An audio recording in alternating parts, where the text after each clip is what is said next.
नमो हरिहंताणं नमो सिद्धाणं नमो आयुर्विज्ञाणं नमो वज्रायाणं नमो लोके सब्बसागुणं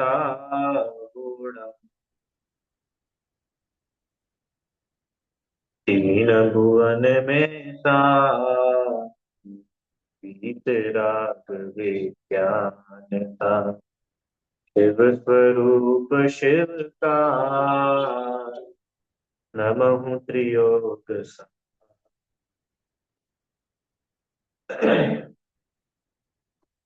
पंडित दौलत राम जी द्वारा रचित यह छह ढाला ग्रंथ है। और इसके तीसरी ढाल में हम लोग सम्यक दर्शन के 8 अंग इनका स्वरूप समझ रहे हैं। बराबर। एक बार अपन छंद पढ़ते हैं, जो छंद हमने शुरू किया था, फिर आगे चलेंगे। छंद नंबर 13। धर्मी सो वत्स प्रीति सम कर जिन धर्म पावे इन गुण ते विपरीत दोष वसु तिन को सतत खिपावे पिता भूप बा मातुल नृप जो होय तो मद ठाने मदन रूप को मदन ज्ञान को धन बल को मद भाने। पहली लाइन पर ही अपने को बात चर्चा करनी है। सम्यक दर्शन के 8 अंग, ये विषय चल रहा है। कौन कौन से होते हैं सम्यक दर्शन के 8 अंग?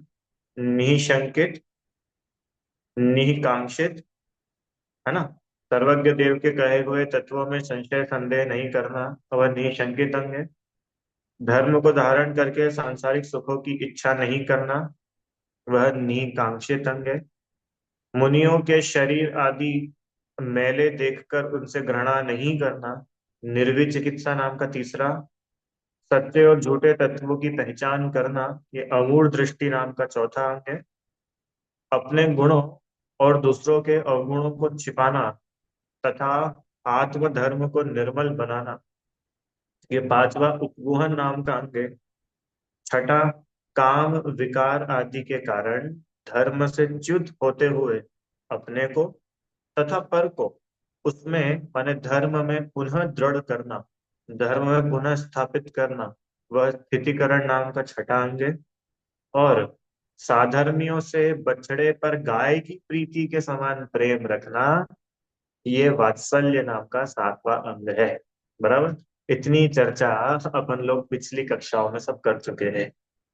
अब आज अपने को 8वें नंबर का जो अंग है, क्या नाम है इसका? प्रभावना। क्या होती है ये प्रभावना, ये पढ़ते हैं। प्रभावना के लिए इस छंद में सिर्फ 2 शब्द लिखे हैं। जिन धर्म दीपावे, बस। दीपावे मतलब जैसे दीपक होता है ना, दीपक, दीपक से प्रकाश होता है, दीपक का प्रकाश फैलता है। ऐसे ही जिन धर्म का प्रकाश दीपक की तरह चारों ओर फैले, इसका नाम है प्रभावना अंग। देखो क्या लिखा है, पढ़ते हैं। अज्ञान अंधकार को दूर कर विद्या, बल, बुद्धि आदि के द्वारा शास्त्र में कही हुई योग्य रीति से अपने साधक सामर्थ्य अनुसार जैन धर्म का प्रभाव प्रकट करना, वह प्रभावना अंग है। देखो बड़ी सरल सी बात है। ये प्रभावना शब्द का अर्थ क्या होता है? बोलो, आप लोग जानते हैं प्रभावना शब्द का क्या मीनिंग होता है? प्रभाव मतलब, अच्छा, प्रभाव मतलब क्या होता है? प्रभाव, प्रभावित। जैसे हम तो भैया इनसे बड़े प्रभावित है, ऐसा सुना होगा ना। हम उनसे बहुत प्रभावित हुए। प्रभावित हुए मतलब इंस्पायर हुए, अंग्रेजी में बोले तो इंस्पायर हुए। हम उनसे बहुत आकर्षित हुए। हमने जैसे ही उनकी ये बातें देखी तो हमको तो वो बड़े अच्छे लगे। ऐसा लगा कि मानो हमारे अंदर भी वैसी चीजें हो तो कितना अच्छा। जैसे नहीं होता है कि बच्चे रहते हैं, माता पिता रहते हैं और वो किसी और बच्चे से मिलते हैं, तो बाद में बोलते हैं कि भाई आपके बच्चों को देखकर तो हम बड़े प्रभावित हुए। आपके बच्चे टीवी भी नहीं देखते, मोबाइल भी नहीं चलाते, और बिना अ, दौड़े भागे भोजन कर लेते हैं। हम बड़े प्रभावित हुए। प्रभावित हुए मतलब कि हमको बहुत अच्छे लगे। हम चाहते हैं सभी ऐसे हो। यही अर्थ होता है ना प्रभावित, अपन किसी से प्रभावित हुए। तो अब यहाँ प्रभावना अंग में क्या बात चल रही है, जिन धर्म की प्रभावना करो। करो मतलब कि जिन धर्म से हर कोई जीव प्रभावित हो, प्रत्येक जीव के हृदय में जैन धर्म के प्रति श्रद्धा जागृत हो, श्रद्धा पैदा हो, जैन धर्म से जन जन परिचित हो जाए, प्रत्येक जीव तक वास्तविक जैन धर्म क्या है ये पहुंचे। समझ में आ रहा है ना आपको, ये होती है प्रभावना। क्या बोला, कुछ समझ में आया अभी तक क्या क्या बातें बोली मैंने? हर एक जीव वो जैन धर्म से प्रभावित हो, उसको बोलते हैं प्रभावना। देखो लिखा है ना, अज्ञान अंधकार, जैन धर्म से प्रभावित होना मतलब कि जो जीव अज्ञान में लगा हुआ है, वीतरागता से परिचित नहीं है, अहिंसा से परिचित नहीं है, दिन रात पाप में ही लगा हुआ है, पाप में ही डूबा हुआ है,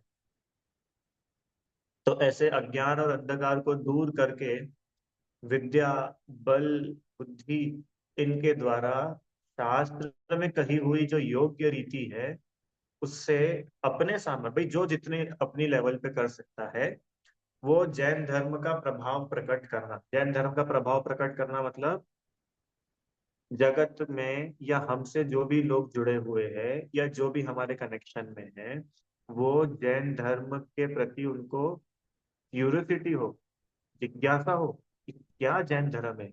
आप ये जो रात्रि भोजन नहीं करते हो तो ये बड़ी अच्छी चीज है, हमको आपका ये त्याग बहुत अच्छा लगता है, हमें आपका ये अहिंसा बहुत अच्छी लगती है।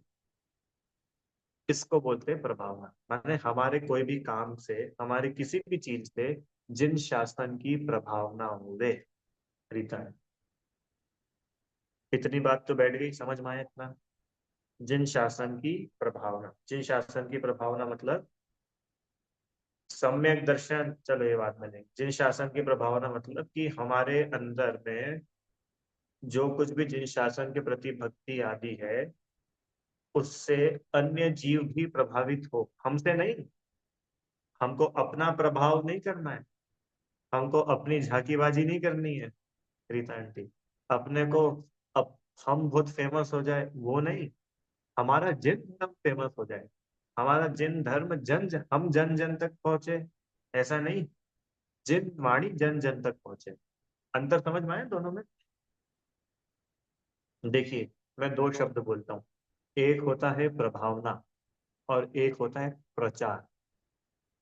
प्रचार और प्रभाव, इन दोनों में क्या डिफरेंस है? प्रचार और प्रभावना, बोलो बोलो, कौन बताएगा? दो शब्द सुने ना आप लोगों ने, दो शब्द तो बहुत बार सुने होंगे, प्रचार और प्रभावना। इन दोनों में क्या डिफरेंस है देखो, प्रभावना पता है कौन कर पाता है? जो स्वयं प्रभावित है।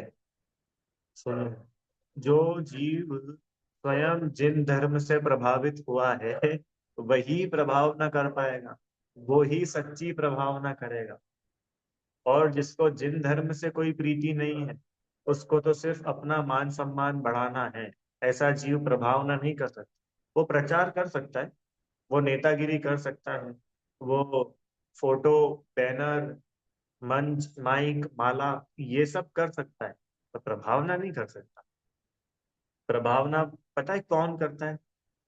जो स्वयं उस जिन शासन से प्रभावित हुआ है, ऐसा जीव सहज प्रभावना करता है, करनी भी नहीं पड़ती। क्या गजब है। अच्छा रीता आंटी, आप लोग बताओ मुझे, जिन धर्म की प्रभावना करने के लिए बोलना जरूरी है कि नहीं? क्या बिना बोले प्रभावना हो सकती है? बिना प्रवचन दिए प्रभावना हो सकती है? बिना प्रवचन दिए हो सकती है? अच्छा, बाकी लोगों का क्या कहना है भाई? क्यों बिना व्हाट्सएप के, बिना यूट्यूब के, बिना इंस्टाग्राम के, हैं, बिना जूम क्लासेस के, बिना प्रवचन के, बिना बड़े बड़े आयोजनों के प्रभावना हो सकती है कि नहीं? बोलो। अरे आप कुछ तो बोलो, हाँ या ना, ना कठिन प्रश्न थोड़ी है। क्या लगता है भाई बाकी लोग? जिनकी वीडियो बंद है। अतिशय भैया बताओ भाई, क्या बिना इन सब के प्रभावना हो सकती है कि नहीं हो सकती है? हो सकती है। आहा, यशोधर मुनिराज का मौन जिन शासन की प्रभावना कर गया। राजा श्रेणी, जो जिन धर्म का विधर्मी था, उसको जिन धर्म का धर्मावलंबी बना दिया। बोलो, यशोधर मुनिराज ने कुछ प्रवचन दिया था क्या? यशोधर मुनिराज ने कोई मंच लगवाया था? माइक था? पांडाल था? एसी व्यवस्था थी? 5 स्टार? कुछ भी नहीं था। सिर्फ यशोधर मुनिराज का मौन। कुछ उपदेश नहीं दिया था। वो उपदेश भी नहीं, वो तो सिर्फ एक समता रूपी आशीर्वाद था, जिन धर्म की वृद्धि हो। बस, धर्म वृद्धि रस्तु, बस। प्रभावना करने के लिए रुपए पैसों की जरूरत नहीं है।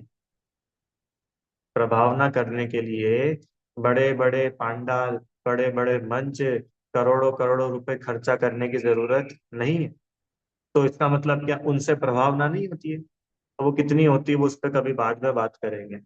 अभी मैं आपको ये बता रहा हूँ, प्रभावना और प्रचार, इन दोनों में अंतर है। आप बड़े बड़े बजट बनाकर, बड़े बड़े बैनर लगा करके प्रचार कर सकते हैं, प्रभावना नहीं कर सकते। दोनों में डिफरेंस है ना। प्रचार मतलब वो चीज दूसरों तक पहुंचे, और प्रभावना मतलब वो जो चीज उसको मिली है उसको वो अपनाए, उससे वो प्रभावित हो। दैट इज प्रभावना। अंतर समझ में आया दोनों? और सुनो, जो प्रभावना करने के लिए निकलता है, वो प्रभावना नहीं कर पाता, वो प्रचार में अटक जाता है। और जो मात्र आराधना करता है, ऐसा जीव सहज प्रभावना कर लेता है।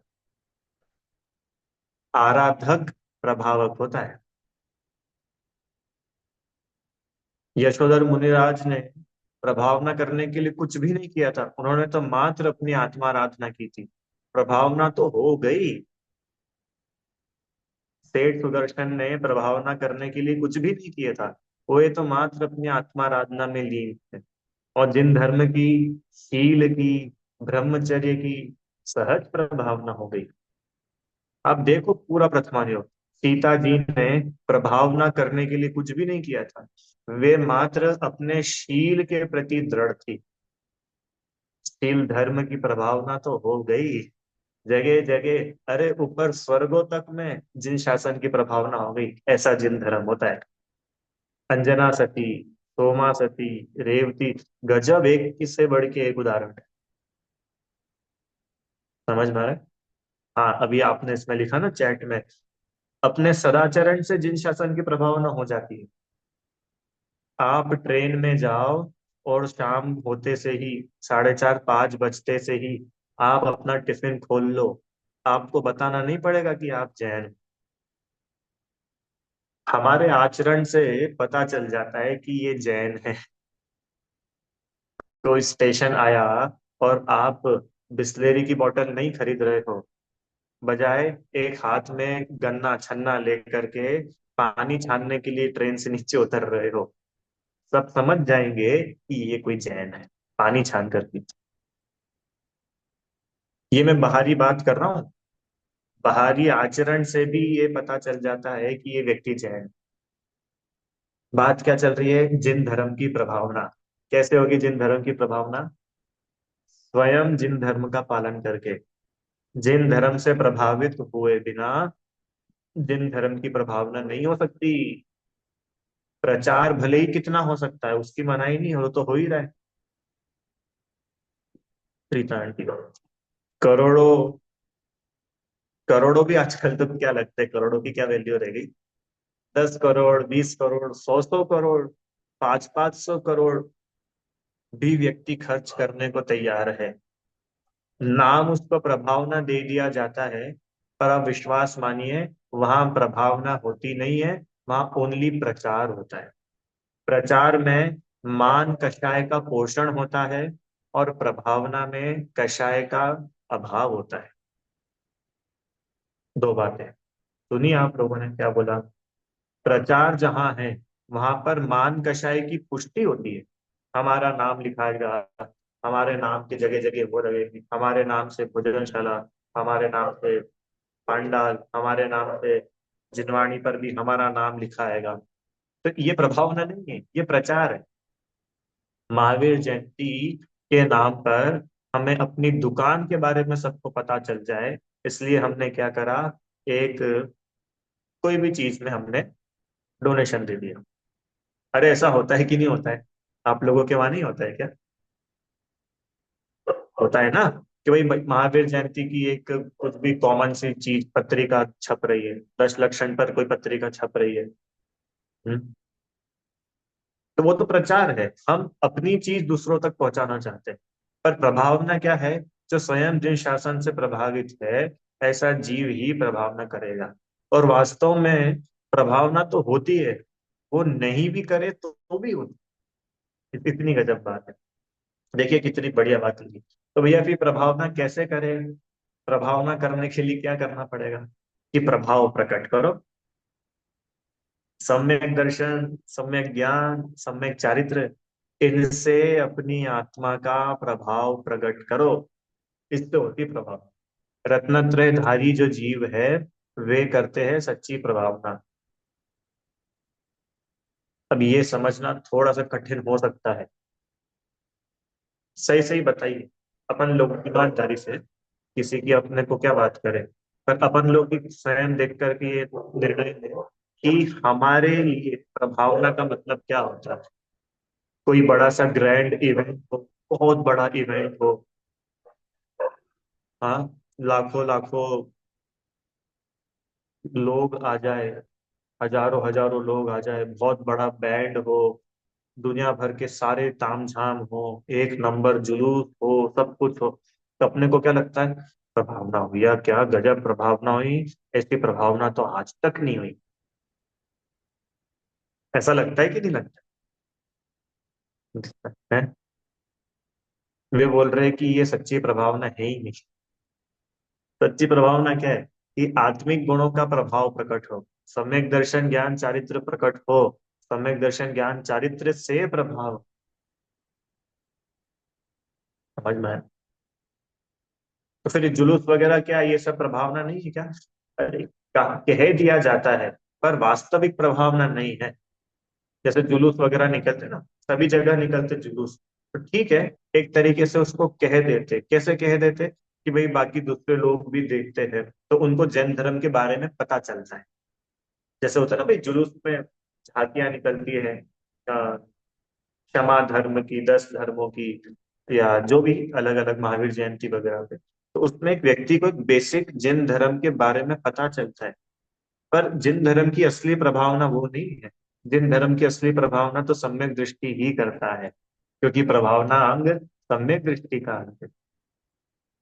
तो कैसे होती है ये प्रभावना? ये प्रभावना होती है दान से, क्षमा से, शील, संयम, तप, निर्लोभता, विनय, प्रिय वचन, जिनेन्द्र पूजन, इनसे होती है प्रभाव।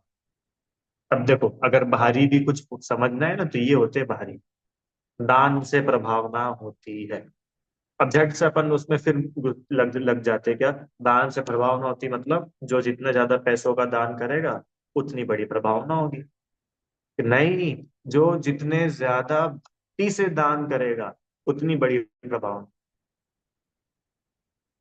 कथा आप लोगों ने सभी ने सुनी है, गोमतेश्वर बाहुबली, भगवान की प्रतिमा जी बन करके तैयार हुई। हाँ, कथा आती है ना। और वो प्रतिमा जी के अभिषेक की बात आई, जैसा अपन ने सुना है सबसे। तो क्या है उसमें कि राजा चामुंड राय, पूरी प्रजा, सब लोग, उन सब लोगों ने अभिषेक कर दिया, बड़े बड़े कलशों से भर भर करके अभिषेक कर दिया, तो भी प्रतिमा जी के चरणों तक एक बूंद पानी नहीं पहुंच सका। समझ में आया? और वहीं एक अम्मा थी, वो अम्मा की छोटी सी कलशिया थी, तो उससे पूरा का पूरा जो है प्रतिमा का अभिषेक हो गया। अब ये क्या है भैया? इसका नाम है भक्ति। समझ में आया ना? इसका नाम है दान। भक्ति से दिया गया दान सच्ची प्रभावना करता है। अपने मान के पोषण के लिए दिया गया दान वो प्रभावना नहीं करता। शील से प्रभावना, अभी बात की थी हमने, सीता जी, अंजना, सेठ सुदर्शन, इनके शील ने जिन धर्म की प्रभावना कर दी। कथा तो सभी लोगों ने सुनी है, सेठ सुदर्शन की कथा सभी ने सुनी है ना? क्या है भाई सेठ सुदर्शन की कथा? कि सेठ जी जो है वे प्रत्येक अष्टमी चतुर्दशी को शमशान में नग्न होकर के रात्रि में सामायिक करते थे। और जो उस नगर की रानी थी, अभया, अभया नाम था ना, अभया रानी, वो रानी एक बार जुलूस निकल रहा था तो रानी की नजर सेठ जी पर पड़ी। और रानी उस सेठ जी पे मोहित हो गई कि यार हमारे राजा में तो कुछ है ही नहीं, ये देखो कितने सुंदर है, कैसे भी करके मुझे तो ये सेठ चाहिए। ऐसी खोटी दृष्टि वो रानी की सेठ जी पर पड़ी। फिर कैसे भी करके षड्यंत्र रच करके वो सेठ जी को रानी ने अपने महल में बुलवाया। और पूरी रात उसने सेठ जी के साथ में हर एक हरकत करी कि बस सेठ जी एक बार मेरी ओर देख तो ले और मुझे देख करके मुझ पर आकर्षित हो जाए। पूरी रात उसने हर प्रकार की सारी विफल कोशिश करी पर उसके हाथ कुछ नहीं लगा। और जब उस रानी को लगा कि अब सुबह होने वाली है और अगर ये सबको पता चल गया, राजा को, प्रजा को, कि भाई मैंने ऐसा काम किया है सेठ को रात में महल में बुला करके धोखे से, तो अपनी बड़ी बदनामी होगी। तो रानी ने खुद ने ही अपने कपड़े फाड़ दिए, अपने जेवर आभूषण वगैरह फेंक दिए, बाल बिखेर लिए और चिल्लाने लगी, बचाओ बचाओ, ये पापी धर्मात्मा के वेश में ये पापी है सेठ, और ये मेरा शील लूटने के लिए है। तो जैसे ही सभी को पता चला तो राजा आदि वहां पर इकट्ठे हुए, तो फिर उन्होंने कोई जांच पड़ताल कुछ नहीं करी और सीधे सेठ जी को फांसी की सजा सुना दी। कि भाई रानी के साथ में कैसे किसी की हिम्मत हो सकती है ऐसा करने की? फांसी की सजा सुना दी। अब देखो, सेठ जी ने अपनी सफाई में एक भी शब्द नहीं बोला। क्यों? कि सेठ जी को भरोसा था कि हम पवित्र है, पवित्र जीवों को सफाई देने की आवश्यकता नहीं होती। सीता जी ने अपनी सफाई में एक शब्द नहीं बोला। आप पूरा पद्म पुराण पढ़ करके देखिए, सीता जी ने अपनी सफाई में एक भी शब्द नहीं। क्या गजब है धर्मात्मा जी। हमेशा साफ रहते हैं, सफाई किसी को नहीं देते आचार्य मानतुंग देव ने राजा को कोई सफाई नहीं दी, जेल ले जा रहे हो, ठीक है, ताला खुल गया, ठीक है। समझ में है? पवित्र जीव सफाई नहीं दिया करते, वे तो अपनी पवित्रता से ही प्रभाव न कर दे। तो सेठ जी को जब फांसी के फंदे पर लटकाने की बात आई तो वो फांसी का फंदा फूलों का हार बन गया और नीचे सेठ जी के सिंहासन लग गया।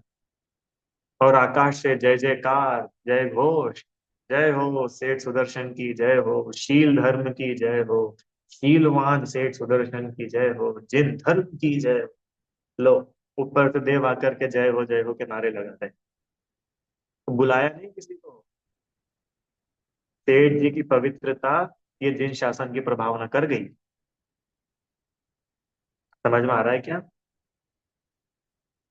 ये होती है प्रभु, ना कि ये कि हमने 1 लाख, 2 लाख, 5 लाख, 10 लाख रुपए दिए और लोगों को बुलाया और लोगों ने खूब बैंड बैंड बैंड बजाया और जय हो प्रभावना हो गई। इसका नाम प्रभावना नहीं है। प्रभावना अंतरंग से होती है। आप अगर अंतरंग में पवित्र है तो बाहर ऑटोमेटिकली प्रभावना होगी और होगी। और अगर हम अंतरंग में पवित्र नहीं है, हमारे अंतरंग में सम्यक्त्व आदि नहीं है, तो आप बाहर चाहे जो करो, वो सच्ची प्रभावना नहीं है। समझ में आया? जैसे दान, शील, संयम, तप, निर्लोभता, वाह अरे गजब है। और विनय, इतने इतने उदाहरण है शास्त्रों में। हम्म, इनका उदाहरण था भी।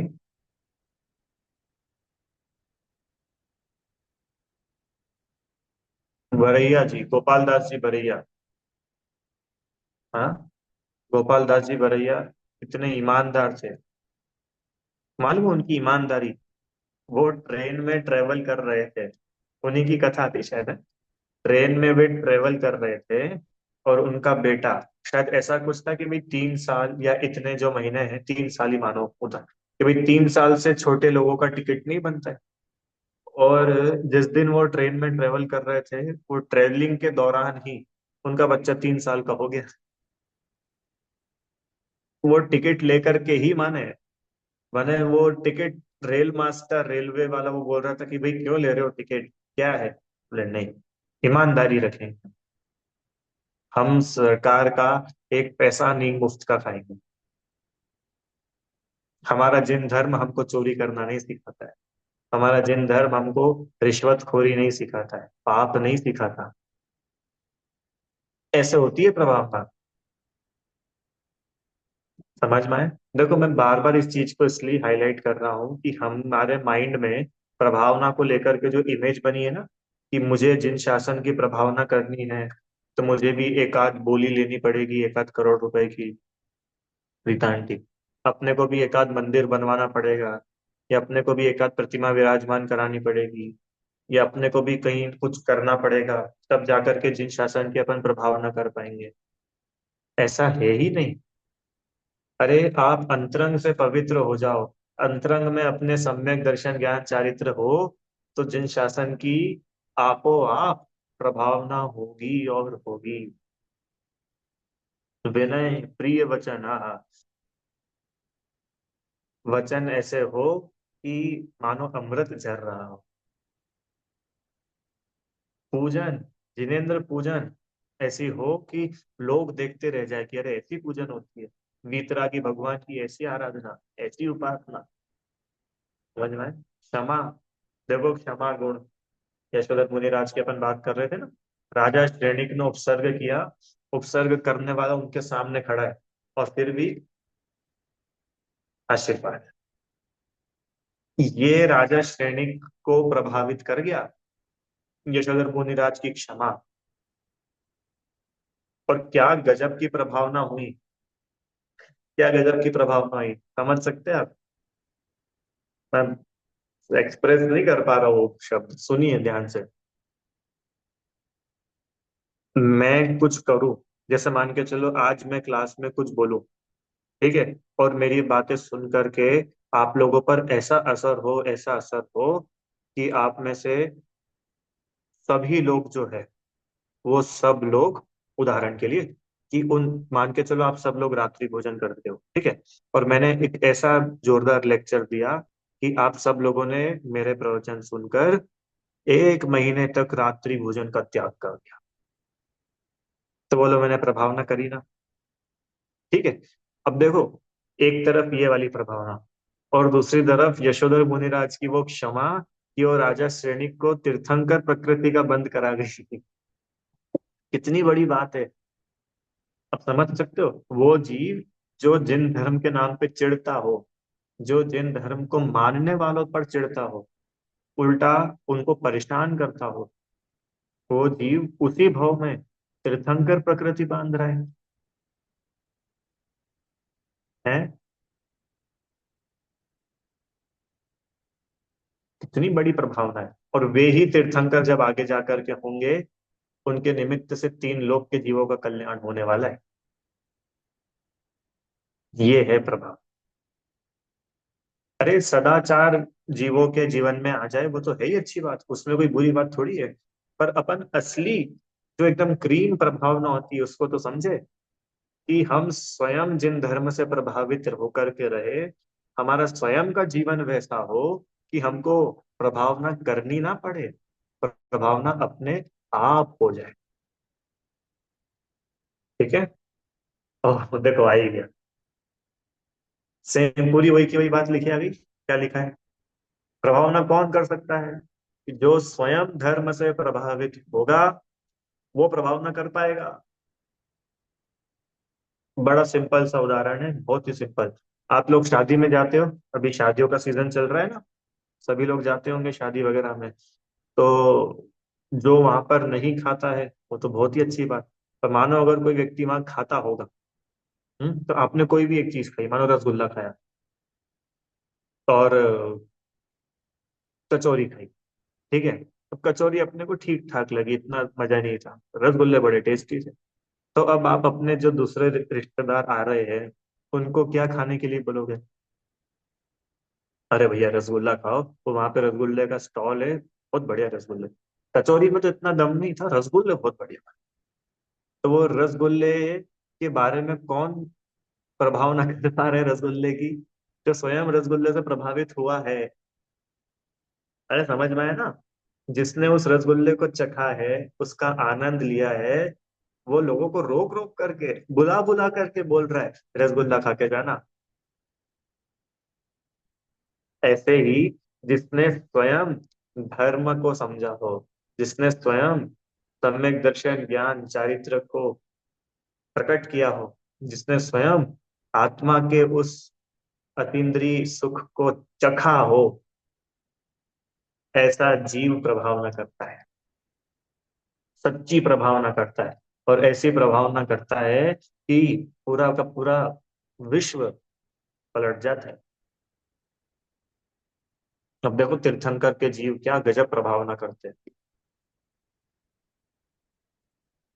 समझ में आया क्या? हाँ?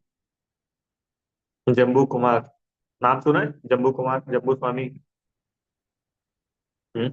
इस काल के अंतिम केवली हुए जम्बू स्वामी जी। उनकी कथा पता है आप लोगों को? जम्बू स्वामी की कथा पता है कि नहीं, बोलो भाई। जम्बू स्वामी की कथा।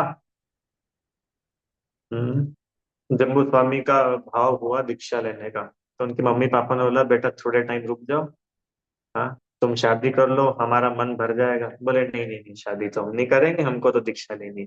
बोले नहीं, तुम एक काम करो, तुम बस शादी कर लो, फिर भले तुम अगले दिन तुमको जाना हो तो चले जाना, ठीक है। तो ऐसा, ठीक है भैया, अब आप बोल रहे ठीक है हम कर लेते, पर हम नेक्स्ट दिन चले जाएंगे। माता पिता को तो था कि भाई इतनी सुंदर सुंदर चार चार पत्नियां होंगी, वो अपना ऐसा जादू करेंगी कि ये इनका जो दीक्षा लेने का सारा भाव है सब फिनिश हो जाएगा। ठीक है भाई, शादी हो गई। शादी हो गई तो चारों पत्नियां बिल्कुल सज धज करके जम्बू स्वामी के सामने है, हाँ, और कैसे कैसे ना करके उनसे बातें कर रही है कि एक बार ये आंखें उठा के हमारी ओर देख तो ले। पर उनके अंतरंग में तो ऐसा वैराग्य समा रहा था, ऐसा कि बस अगले दिन की सुबह हो और हम निकले मुनिराज के पास जाकर के दीक्षा ले। हुआ भी ऐसा कि अकेले जम्बू कुमार ने दीक्षा नहीं ली, उनके मम्मी, उनके पापा, अनेक अनेक राजा और वो चारों पत्नियां, और इतना ही नहीं, वो शादी की रात उनके घर पर जो चोर चोरी करने आए थे, वो सब के सब चोर, उन सब ने भी मुनि दीक्षा ले ली। तो आप सोच रहे हो क्या गजब की प्रभावना हुई है? एक जीव मोक्ष मार्ग पे नहीं लगा, हजारों हजारों जीव मोक्ष मार्ग पर लग गए। काय का फल? एक जीव के अंतरंग की पवित्रता। समझ में आ रहा है क्या?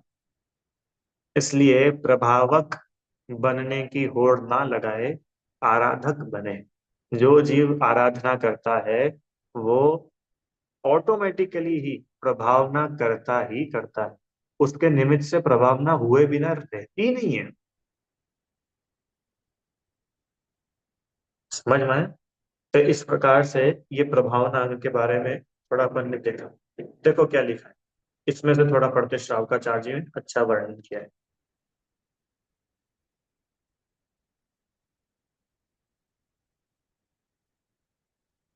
पूरा ही पढ़ लेते हैं, सुनना हाँ सब। संसारी जीवों के हृदय में अज्ञान रूपी अंधेरा फैला हुआ है, उसे सच्चे स्वरूप के प्रकाश, उसे जिन धर्म दीपावे, दीपावे मतलब जैसे दीपक होता है, दीपक अंधेरे का नाश करके उजाले का प्रकाश का फैलाव दूर दूर तक प्रकाश हो जाता है। ऐसे ही इस संसारी जीवों के हृदय में जो अज्ञान रूपी अंधेरा फैला है, उसको जिनेंद्र देव का शासन का महात्म बतलाना, प्रकाश करना, वही प्रभावना नाम का सम्यक्त्व का आठवां अंग। अनादिकाल का संसारी जीव सर्वज्ञ वीतराग द्वारा प्रकाशित धर्म को नहीं जानता। मतलब वो धर्म को सब लोग जाने कि यह प्रभावना, मेरा स्वरूप कैसा है, मैं कौन हूँ, मेरा जब यहाँ जन्म नहीं हुआ था तब मैं कहाँ था, मैं कैसा था, रात दिन आयु बीत करके नष्ट हो रही है, मृत्यु क्या है, जीवन क्या है, देव गुरु धर्म क्या है, सुख क्या है, दुख क्या है, ये विचारने का फुर्सत नहीं है दुनिया में लोगों को। इस पर्याय में मुझे करने योग्य कार्य क्या है, मेरा कौन है, इस प्रकार विचार रहित मोहनी कर्म कृत अंधकार से आच्छादित, ये अज्ञान की वजह से ये सारी दशा बनती। उनके उस अज्ञान रूप अंधकार को स्याद्वाद रूप प्रकाश के प्रकाश, परमागम के प्रकाश से दूर कर स्वरूप पर रूप का प्रकाश ज्ञान कराना, वो प्रभावना नाम का। सम्यक दर्शन, सम्यक ज्ञान, सम्यक चरित्र द्वारा आत्मा का प्रभाव प्रकट करना, ये मूल प्रभावना, अंतरंग की प्रभावना। और बाहर में भी दान, तप, शील, संयम, निर्लोकता, विनय, प्रिय वचन आदि, इनसे जिन धर्म का महात्मा प्रकट करना, वह प्रभावना है। प्रीतान दो प्रकार की प्रभावनाएं बताई आपने। एक तो अपनी आत्मा का ही प्रभाव करना, माने अपनी आत्मा के गुणों की वृद्धि सम्यक दर्शन ज्ञान चारित्र द्वारा। और दूसरा दान, तप, शील, संयम आदि बाह्य आचरण से जिन धर्म की प्रभावना। हम्म। हाँ हाँ, देखो, जिनके उत्तम परिणामों से होने वाले उत्तम दान, घोर तप, निर्वांछकता आदि को देखकर मिथ्यामति भी प्रशंसा करते हैं। कहते हैं कि देखो हो, जैनियों का वात्सल्य सहित बड़ा दान है। यह निर्वांचक ऐसा तप जैनियों से ही बन सकता है। माने हमारा एक एक आचरण लोग देखे तो उनको लगे वाह, ये क्या है, ये ऐसे भी होता है। इतनी जोरदार भगवान की भक्ति पूजा करते हैं, वो निर्वांछक भाव से करते हैं। हमको तो कुछ मतलब भगवान से रहता है तो हम भगवान को याद करते, नहीं तो भगवान को याद भी नहीं करते। और धन्य है ऐसे जीव जिनको भगवान से भी कोई वांछा नहीं, तो उनको ऑटोमेटिकली भगवान के प्रति, भगवान की जो हमारी भक्ति है वो अट्रैक्ट करती है। ये हुई प्रभावना। समझ में आया? जैनियों का बड़ा अहिंसा व्रत है। हम्म। प्राण जाने पर भी अपने व्रतों को भंग नहीं करते। प्राण जाने के अवसर पे भी अपने संकल्प से जीवों की हिंसा नहीं करते। अरे इनके असत्य का त्याग होता है, चोरी का त्याग होता है, पर स्त्री सेवन का त्याग होता है, परिग्रह भी परिमाण पूर्वक समस्त अनीति से रहित है। ये परिमाण आएगा, समस्त अनीति से रहित है, मतलब कि भाई जैनों के पास तो पैसा भी बहुत होता है, कि भाई पर संतोषी भी होते हैं, अन्याय अनीति नहीं करते, किसी के गरीब के पेट पर लात मार के काम नहीं करते। हम्म? अभक्ष नहीं खाते, मर्यादा सहित दिन में वो भी देख शोध करके भोजन करते हैं। इन जिन धर्मियों का धर्म तो बड़ा ही श्रेष्ठ है, महान, ये अपना आचरण प्रभाव न करेगा, ना कि सिर्फ पैसे खर्च करने से प्रभाव ना होगी। क्योंकि भी प्रभावना सम्यक दृष्टि का अंग है, धनवानों का नहीं। इसका मतलब क्या भैया, धनवान लोग नहीं, अरे धनवान लोग करें ना अपने लेवल पे, उनसे जैसा बनता है।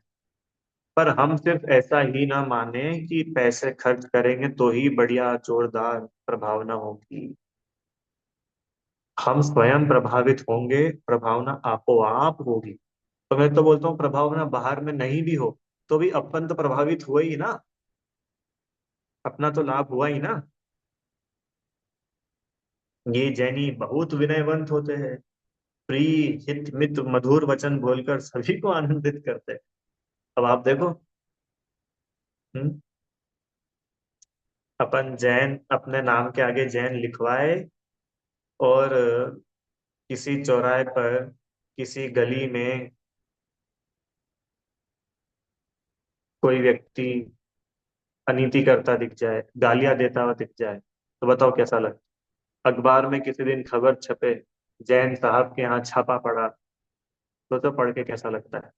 अखबार में किसी दिन खबर पड़े, छपे, कि चार बच्चे ड्रग्स पीते हुए पकड़ाए गए और उनमें से दो जैन, तो पढ़ करके कैसा लगता है। यह है अप्रभावना। समझ में आया। हमारा आचरण ऐसा होना चाहिए कि देखो, भले ही पूरे जीवन भर हम प्रभावना ना कर सके, कोई बात नहीं, अप्रभावना नहीं करना। अप्रभावना नहीं करना भी एक प्रभावना है। रुचि आंटी क्या बोला, कि हम अपनी किसी भी हरकत से, हम अपनी किसी भी काम से जिन शासन की लज्जा नहीं कराएंगे, जिन शासन की इंसल्ट नहीं कराएंगे, तो यही प्रभावना हो गई। हम्म? हम प्रतिज्ञा करेंगे कि हम किसी भी भ्रष्टाचार में इन्वॉल्व नहीं होंगे, रिश्वतखोरी में इन्वॉल्व नहीं होंगे। हम्म? दुनिया में हमारा नाम इज्जत से लिया जाएगा, अपराधियों की लिस्ट में नहीं आएगा। ये प्रभावना हो गई। बताओ भैया कि ऐसी प्रभावना करने में क्या खर्च हुआ, क्या लगा। ये है प्रभाव। देखो क्या लिखा है। इनकी क्षमा बड़ी अतिशयकारी है, अपने इष्ट देव में भक्ति बड़ी अतिशयकारी है, आगम की आज्ञा जैनी बड़े दृढ़ श्रद्धानी है, इनकी बड़ी प्रबल विद्या, महान उज्ज्वल आचरण, बैर भाव रहित होकर सभी जीवों में मैत्री भाव रखते हैं। ऐसा आश्चर्यजनक धर्म इनसे ही बन सकता है। सच्ची में दुनिया के लिए आश्चर्य ये है, अपन लोगों के लिए नहीं है। अपन लोग रात में भोजन नहीं करते ना, अपने को नहीं पता। बाहर जाओ तो लोग को कुछ मतलब आश्चर्य होता है, आप रात में नहीं खाते। आप क्या, छोटे छोटे बच्चे 2.5 साल के, 3 साल के, वो भी रात में नहीं खाते। आप लोगों ने कभी गाजर नहीं खाई, आप लोगों ने कभी आलू नहीं खाया। दुनिया को आश्चर्य होता है कि ये कैसे कर लेते। क्यों? क्योंकि दुनिया तो उसी में ही मस्त है ना। तो व्यक्ति बहुत प्रभावित होता है इस आचरण से, कि बताओ इनके के बच्चे रात्रि भोजन नहीं करते, इनके के बच्चे टीवी नहीं देखते, टीवी देख के भोजन नहीं करते। इससे ही व्यक्ति प्रभावित हो जाता है। अरे जिन धर्म की ऐसी प्रशंसा जिनके निमित्त से मिथ्या धर्मियों में भी प्रकट होती है, उनसे प्रभाव। समझ में आए? माने जो अन्य धर्मावलंबी भी जैन धर्म की प्रशंसा करने से नहीं चूकता है, इन गुणों की वजह से। देखो, जो अनीति का धन कभी नहीं चाहते थे, अन्याय के विषय भोग स्वप्न में भी ग्रहण नहीं करते। यदि हमारे निमित्त से जिन, देखो, यदि हमारे निमित्त से जिन धर्म की निंदा हो गई, तो हमारा जन्म दोनों लोकों को नष्ट करने वाला होगा। दोनों लोकों को मतलब ये भव भी और पर भव भी। सच्ची में अपने निमित्त से कभी जिन धर्म की हंसी नहीं उड़नी चाहिए। अगर हम सम्मित शिखर जी की यात्रा करने गए हैं, और अगर हम वहीं पर्वत पर चिप्स खरीद के खा के वहीं पैकेट फेंक के आ रहे हैं, तो हम जिन धर्म की अप्रभावना करके आ रहे हैं। समझ में आया। तो इसका मतलब क्या है, कि अच्छा आप यूं बोलना चाह रहे हो कि पैकेट तो खाओ पर कचरा मत फैलाओ, कि भैया पैकेट भी मत खाओ। ये बोलना चाह रहे हैं। समझ में आ रहा है ना। इसका नाम है प्रभावना।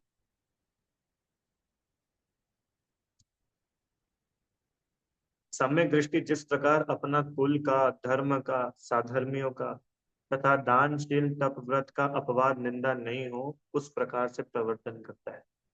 उसकी एक एक एक्टिविटी ऐसी होती है कि कहीं हमारे कुल की इंसल्ट ना हो, कहीं हमारे धर्म की निंदा ना हो जाए, कहीं हमारे साधर्मियों के बारे में लोग बुरा नहीं बोले,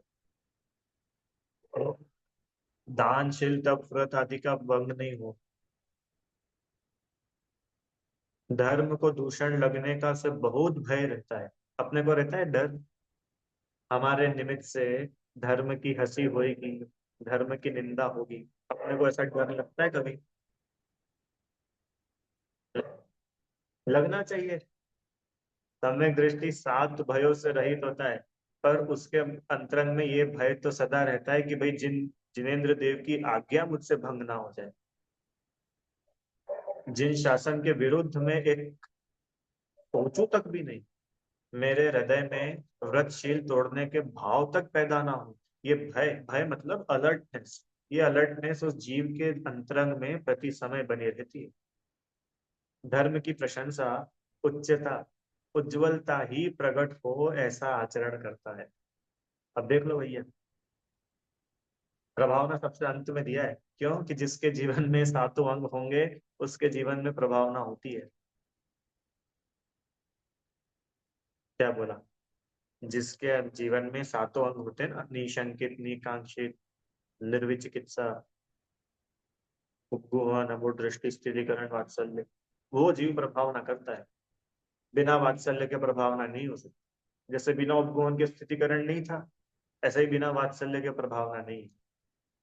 इसीलिए हम लोगों को क्या समझना चाहिए कि ये जो आठों अंग बताए ना, देखो पढ़ ही लेते हैं। ऐसे सम्यक्त्व के आठों अंगों का समूह, उसी का नाम सम्यक दर्शन। जैसे अंगों से अंगी भिन्न नहीं है। अंग और अंगी क्या होता है? अंग मतलब तो ये अंग, और अंगी मतलब जिसके वो अंग है। जैसे व्रत और व्रति, जिसने व्रत लिए वो व्रति। ज्ञान और ज्ञानी, जिसमें ज्ञान है वो ज्ञानी। ऐसे ही जिसके अंग है वो अंगी। तो अंग और अंगी ये कोई दो अलग अलग चीज नहीं है, अंगों का समूह की एकता ही अंगी है। समझ में है ना? वैसे ही निशंकित आदि गुणों का समूह, उसी का नाम सम्यक दर्शन। ऐसा नहीं कि सम्यक दर्शन कोई अलग है और आठ गुण कोई अलग है। इन आठों अंगों के प्रतिपक्षी शंका, कांक्षा, ग्लानि, मूर्ता, उपगुहन, अस्थितिकरण, अवात्सल्य और अप्रभावना, इनके द्वारा धर्म को दूषण नहीं होने देता है। ठीक है? इस प्रकार से ये सम्यक्त्व के आठ अंग अपन ने पढ़े। अब कोई प्रश्न हो किसी को इन आठों में ही, तो आप लोग पूछ लीजिए। समझ में आया आप लोगों को सबको? हाँ, कि बीच बीच में थोड़ी छुट्टियां हो गई, पता नहीं आप लोग की क्या लिंक बनी है, पर फिर भी आई होप आपको विषय सब ख्याल में आ रहा होगा। अब ये जो है 13वें छंद की पहली लाइन, यहाँ तक अपन ने भी करा है। अब यहाँ तक सम्यक दर्शन के आठ अंग, ये विषय कंप्लीट हुआ। अब वो सम्यक दर्शन में जो लगने वाले 25 दोष है, बात की थी ना कि 25 दोषों से रहित और आठ अंग सहित ये सम्यक दर्शन होता है। तब वो 25 दोष क्या क्या है, उनकी चर्चा अब आगे से शुरू होना है। ठीक है, चलो तभी इतना ही रखते हैं। कोई प्रश्न है तो आप लोग पूछ लीजिएगा। ठीक, स्पष्ट हो।